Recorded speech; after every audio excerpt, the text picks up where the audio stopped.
Good morning, good afternoon, good evening, wherever in the world you might be. I am Nicole BC, and you know everything.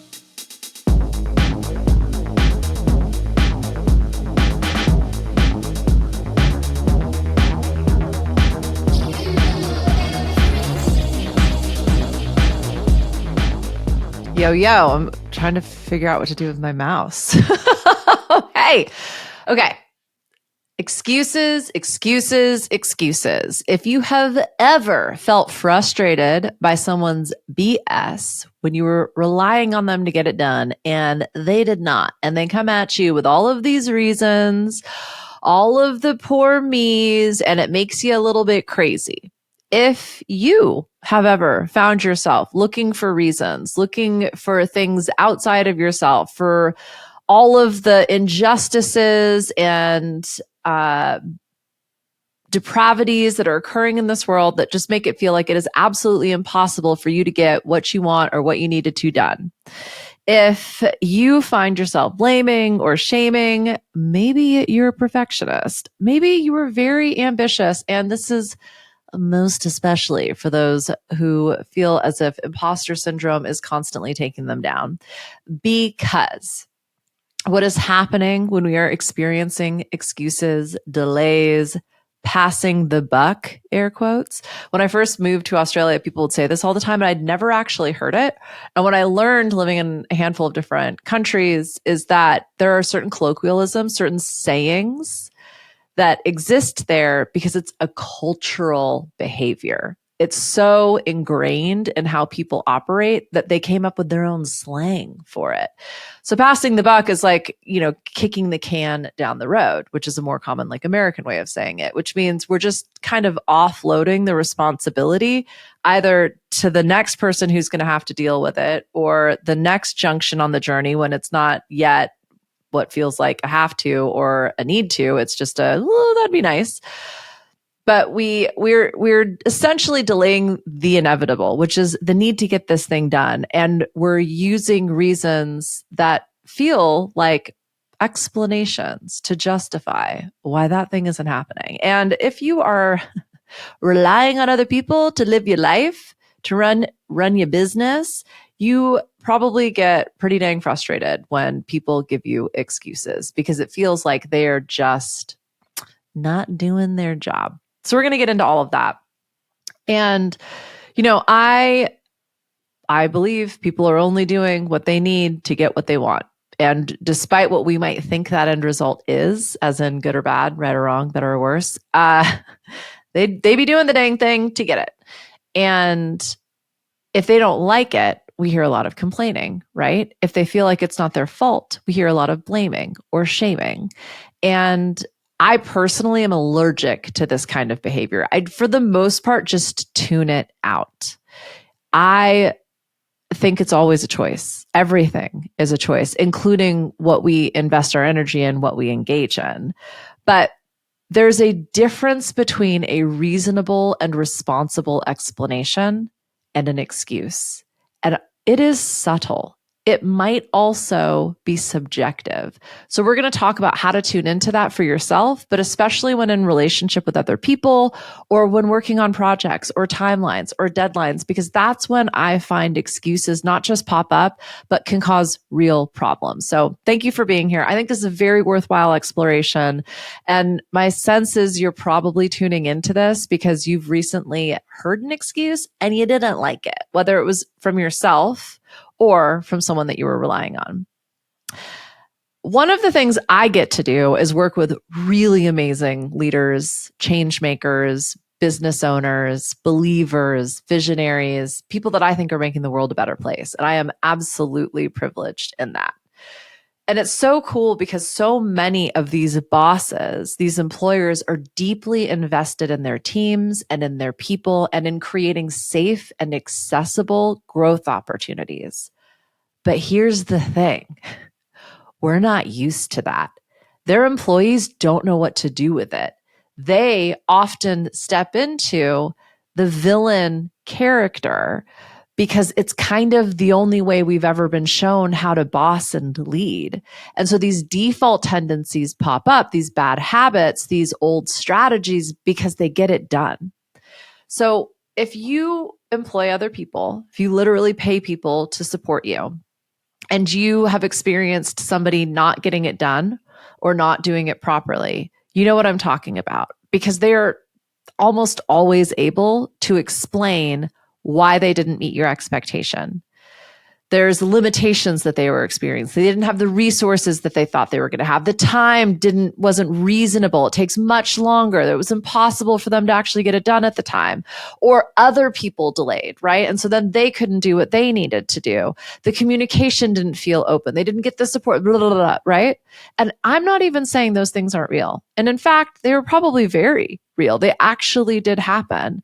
So why does it feel so frustrating, annoying, disappointing, manipulative, hurtful, costly, damaging when we hear excuses?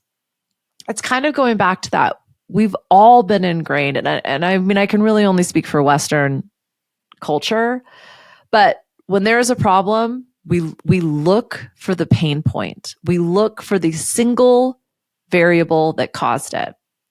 The issue is there's never one thing. There might be a moment that we can trace back to that was a catalyst or potentially that first domino falling, but there's usually a whole matrix of situations and scenarios and people and feelings and weather and the food you ate for breakfast that morning and how many cups of coffee you had that influence the end result. So we spend a lot of time and energy just spinning our wheels looking for the one thing to blame, because we've always perceived problems as bad, as a fuck up, as a failure. And the reality is, when we shift the way we relate to problems, I have a podcast episode for that. What happens is we start to recognize it's just a gap. It's actually an opportunity for growth. The problem with the problem, my friend, is that we're usually backtracking. Once you start to celebrate problems, you start predicting them because you realize what you're looking for is the opportunity. And it might look like an intractable problem, the thing no one can solve, that's never been solved before. And in fact, we've accepted that as normal. And this is where the excuses start to bubble up and then overflow. Just because it's happened in the past, just because it happened, doesn't mean that it needs to. And when we move past the blame and shame, that's when we really get to start workshopping. Okay, what could we have done differently? Not from a critical point, but from a creative point. And so the challenge is when you in a position of power as the employer, the person in charge of the receiver's livelihood, perhaps their safety, their security, their health care, if they're going to be able to pay for their home, put food on the table. When you say to them, I'm asking for your opinion, or I'm asking what you think, they may never have been given that opportunity safely before, because they would be responsible then for ultimately quite a few things that are truly out of their control. And it puts them in a dangerous position. And also, my friend, and hear this because I think this is very much going to apply to you. They've never had someone truly invite and, shall we say, open to their thoughts and opinions. It's been lip service, right? Well, what do you think? What do you think about this contractor? Or what do you think about this potential partnership? Or what do you think about this project and the responsibility? When they offer their thoughts, they're told they're wrong, they are dismissed, or they are ignored. So they stop doing it because it's dangerous, it's risky, or at best, it's just a waste of time and energy. A lot of people in leadership and in power want to surround themselves with people who simply validate that leadership and power and agree with them. Sometimes we're also, and by we, I mean the leaders and the people in power, are also looking for someone to read our minds. It's kind of this weird subconscious test that we do. And so we'll present you with an opportunity and give you the choice to do it. And then when you don't do it the way we thought you were going to do it, that's a problem because we feel disappointed and we're still seeking to blame somebody. So these things are very subtle and very layered. And I'm creating this and sharing this with you because I get to hear people talk about this all day long, every day. It's been real loud recently, hence the episode. But I'm hoping to just give you some perspective and some different angles and maybe even a pause when you find yourself hearing an excuse and getting really upset by it. Maybe it's angry, maybe it's disappointed, maybe it's annoyed. The point being, you're having those feelings for a reason and you're looking for the pain point. Once you recognize that and remember that we had this little conversation, you can actually say, what is it that I really want here? I feel like I've probably said this 1,000 times. And I know I don't know what it is about repeating myself. I'm not a huge fan of it, but it's what I do on these. So I was talking with a Stanford, doesn't matter what university they went with. It's just where they teach. They're an MBA professor. And they said there's only 4 reasons that someone won't be able to do the job that they've been tasked with. 1, they simply don't have the skill set. P.S. That's on you. Like if you haven't filled it appropriately to know if this person can even accomplish what's been asked of them, that goes to the delegator, not from a blame perspective, but just from if they lack the skills, train them up, create resources. There might not be a reasonable amount of time. Sometimes we set targets without really knowing what it's going to take, or unexpected things happen. Again, it's no one's fault, but we just didn't have the space that we thought we were going to. We might not have the resources. I was talking with another client who was taking me through their invoicing because I was like, why aren't we sending out 1 billion more emails or invoices every day? There was something wrong with their software, and it was taking their software like 45 minutes to spool the data and then convert the data export into a PDF. Oh, well, if you have a bookkeeper who you've tasked with sending 25 invoices out every week and it takes them an hour to send one, that might be your issue. That's what I mean by resources. Skills, time, resources. What's the 4th one, BC? I'm not going to be able to remember in this moment. Probably should have thought that one through. But you get where I'm saying with it. I personally always like to think that if someone is underperforming or not meeting my expectations, the first thing I need to check in with is me. Did I make my expectations clear? Did I spell this out in a manner that would allow someone to just literally read the step-by-step directions and complete the activity, not just to date, but to satisfaction? And it's almost always no. So with that, just recognize if you're doing that thing where like, I'm not going to tell anybody it's my birthday and then I'm going to be really disappointed that no one remembered my birthday. There might be something there. And I think ultimately that frustration and annoyance or heartbreak and disappointment we feel when somebody gives us excuses is generally a reflection and kind of the first talking point, 12 minutes in. How do you take feedback? How do you take failures or mistakes or problems or challenges? Do you default to a victim, poor me, fuck this, that's not fair, I can't even believe this mentality around it? That might be, firstly, why this person feels like they need to make excuses in the first place. First place. But secondly, your actual gap and opportunity for growth. The reason people are giving you excuses is they're afraid of what's going to happen next. Now, that might not be on you. This is feeling really blamey. That's not what I'm trying to do. I'm in empowering and taking choice in the ownership of our experience. It can feel a little blamey. All I'm trying to do is just point out different spaces that you could potentially play in to find a way to re-engage with an explanation to actually get the desired result, which is the thing that you wanted actually done right.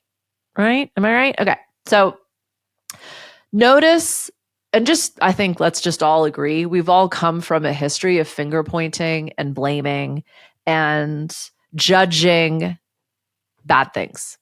I mean, fuck yeah, of course we have, right? Like, but I'm watching an organization right now get very cagey and precious about who's doing what and who's getting credit for what. And when we talk about teamwork, but it's really the loudest person on the team that's getting all of the credit and the quieter people on the team that are doing all of the work, we've fostered a culture of blame.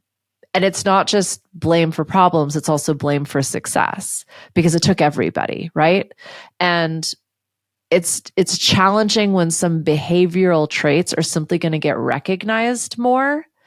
But that is negated by the fact that we see everybody as a contributor. And again, we see multiple variables making up the whole. So it's never about one point of input. It's the synergy of it all, right? Owning it is scary. And that's something I just by default as a boss and as a leader do. I say, this is on me. I will start many a conversation with that. I own this.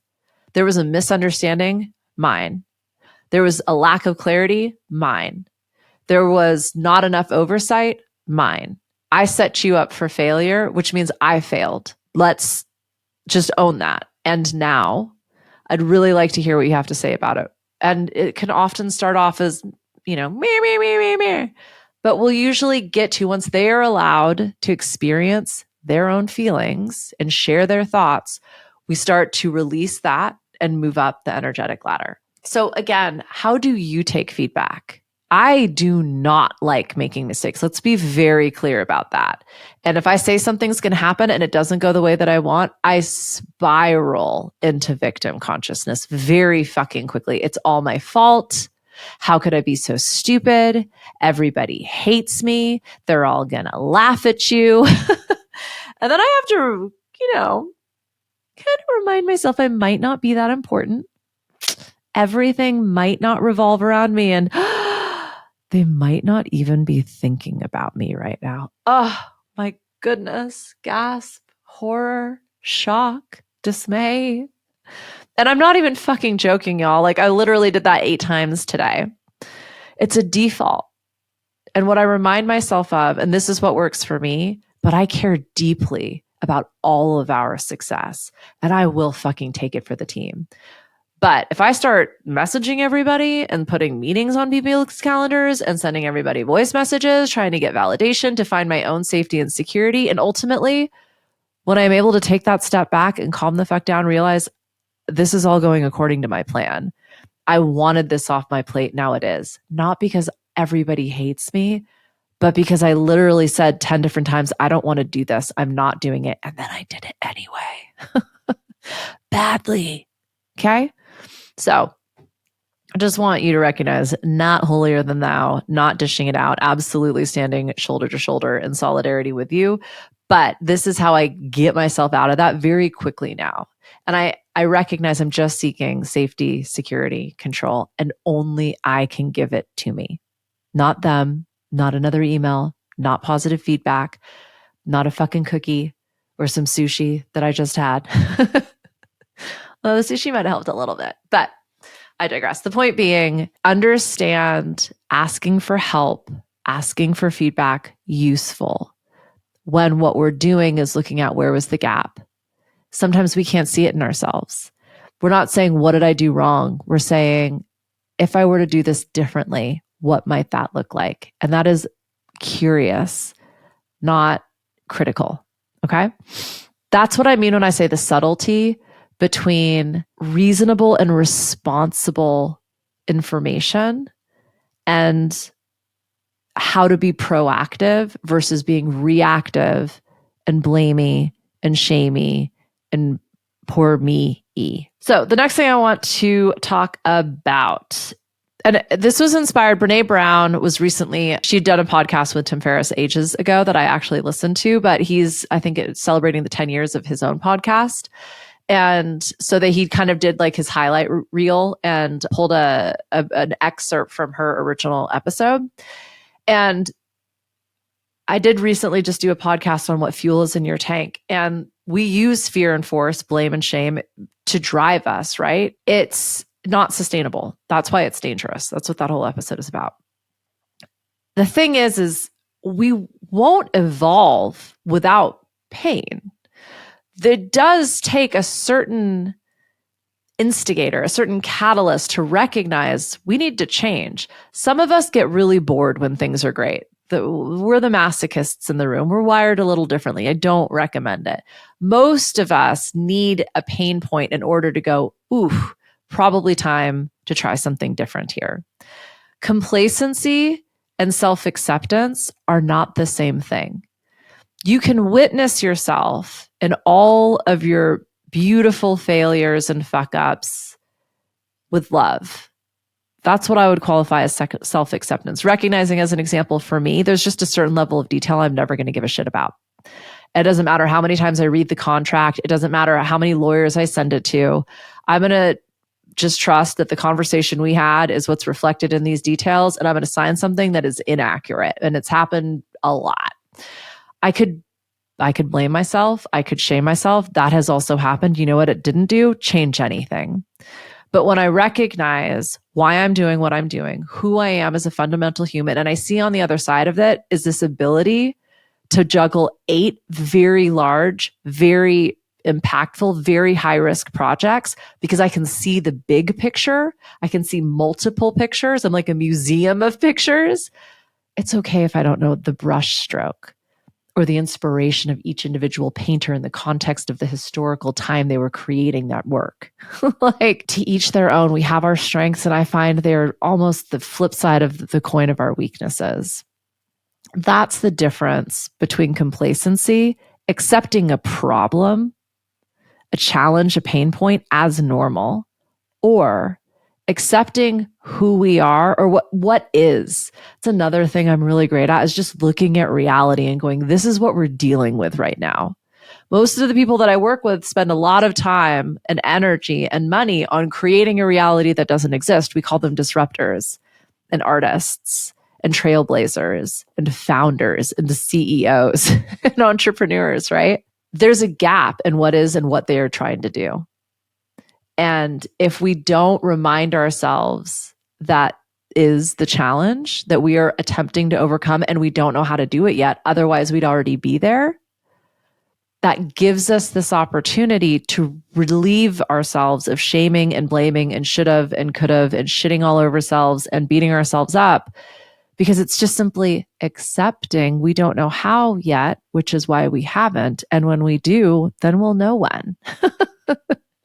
And until then, it's a curious, exploratory journey, not one where we have to make excuses for what's happening. And excuses almost suggest we think this shouldn't have ever occurred, but it did.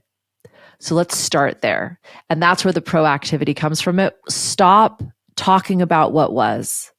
Stop using our moment to connect with each other to tell me everything that's already happened. I want to know what's coming. I want you to look forward and think, rather than making an excuse. Look, if Dave has said 3 times he's going to get you the letter by the end of the week, and he's missed a Friday already, don't ask him again. Dave ain't going to do it. If you're pissed off about it or you can't do it without Dave, you can say to Dave, hey, remember last week when you said you were going to get it done by Friday? Why didn't that happen? Not from a place of blame or shame, just from a place of curiosity. Oh, my kid got sick. I was out for 3 days. Oh, okay. Is your kid still sick? No. How are you feeling? Great. How about we check in on Wednesday, see where we're at? Cool. Is there anybody else that could perform backup for you this time if something else occurs? Okay, great. That's what I'm talking about. We're looking forward to see what obstacles might get in our way. Could be the exact same obstacles, could be completely new ones. Create some contingency plans, a handful, not a million, and move forward. When you were honest about your belief in your success, I think we're going to kind of cycle back to the first one. How do you take feedback and criticism? How do you ask for help? But what I also find is excuses tend to show up when we don't believe we can be successful. So it's almost reverse engineering why someone would not perform to your expectations. That's the fourth one. The expectations weren't clear. So they didn't have the time, they didn't have the skills, they didn't have the resources, or they simply didn't understand the task at hand, right? So sometimes, and by sometimes, I mean, I get to explore this with people. Do you even believe you're capable of sending out 25 invoices a week? Do you even believe, Dave, that this letter is going to get done? And oftentimes the answer is no. Now that's a different conversation in terms of the belief in your success. But That's why excuses become triggering, and not just, let's say, a challenge in communication or an annoyance, but where they actually push a button deep inside of you is because you're experiencing a total lack of faith in your own ability to be successful. And that is not a pleasant experience. And unfortunately, it's a self-fulfilling prophecy. So didn't mean to go like super deep and like dark and scary there, but just give yourself that opportunity. And it's so annoying how I always call problems opportunities, but truly, the next time someone gives you an excuse and it just spins you the fuck out, ask yourself, do I even believe this is possible? Do I believe I'm capable of getting this over the line? And am I allowing this person to show me that? And it is freaking me out. And have I actually put them in a really challenging place? Because if I don't think I can do it, how the fuck are they going to think they can do it with me? That's what I mean about ownership and creating choice in your own experience. So last, and I mean, again, giving it all away here, shifting the examination from what happened and why to what do we think might occur and what looks like an obstacle will change everything, because people will stop looking for things to blame and shame, because that is attributing our power to the past, something we can't change, right? But they'll start investing their power into the future and getting better at looking at the various things that are going to happen. And we call that being proactive. This is how you get obstacles out of your way. I mean, there's a tried and tested coaching technique that literally says, what are you trying to do? What might keep you from being successful? And then you go through every single bullet point and you create a risk plan for it. Okay, well, if Dave isn't going to get the letter done, is there a backup? Could Dave create a template? How many kids does Dave have? You know what I mean? You use the experience and wisdom you've gained and you apply that to potential scenarios moving forward. Another really level 3, just kind of tried and tested strategy is you give yourself some buffer and wiggle room. We know there's going to be unpredictable things that happen. So I'm sure you've heard of false deadlines. Give yourself an extra day. Give your team one less day. Give that client one less opportunity for an edit or for wiggle room. Or what I do is I'll give them something 80% done, knowing that they're going to have a million things that they want to offer feedback on, so that when I give them the completed project, it feels as if everything was heard and taken into account. Anyhow, excuses, schmexcuses. That's what this episode was originally going to be called. I very much hope I come up with a different name, but if not, I won't have any excuses. I don't think I asked a lot of questions in this one either. I just want to get outside. It's so beautiful out there. But if you have any questions, please drop them in the comments or feel free to email me. I've been known to make entire episodes based on a piece of inquiry or somebody asking for some support or a suggestion. So I am here for you. I am so grateful you are here for me. I'm loving this little dance that we're doing, and I hope that you stay tuned. You can get into my loop, the newsletter that I send out once a week. The link will be below, along with any other cool things that I'm working on. So thank you again, and happy summer days, my friend.